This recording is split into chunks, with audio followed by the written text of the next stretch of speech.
هر کسی لایق آن نیست که عاشق باشد. یعنی این مایه کسی راست که لایق باشد.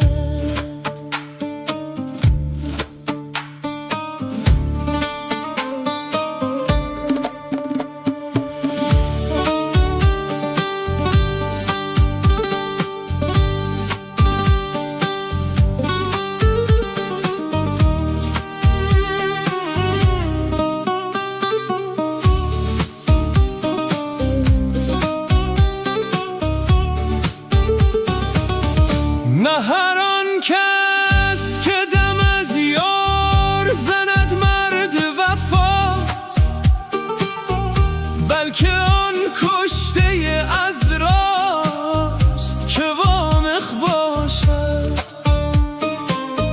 هر کسی محتمل کوه غم شیرین نیست، همچو فرهاد مگر عاشق صادق باشد. به قیامت همه در بنده گناه خلق و مرا، همچنان دیده به دیدار تو شایخ باشد.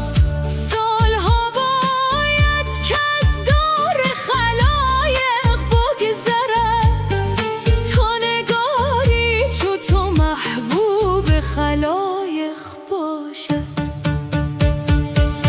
هر کسی لایق آن نیست که عاشق باشد.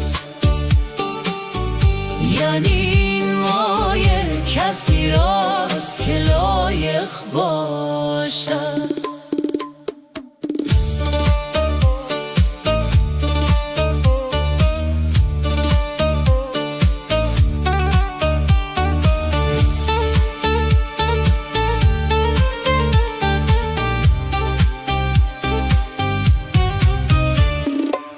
هر کسی سر و شقایق به چمن جوید و من سر به قدی که رخش رشک شقایق باشد. تنه خلق و جفای فلک و جور رقیب جمله هیچند اگر یار موافق باشد. من نه آنم که دل از یار موافق بکنم،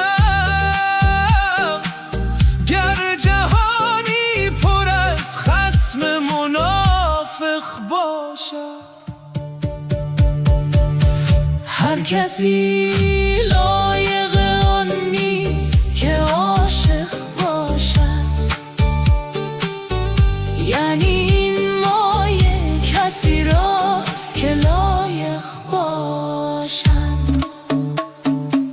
هرچه سختی و تطاول که ز جور فلک است،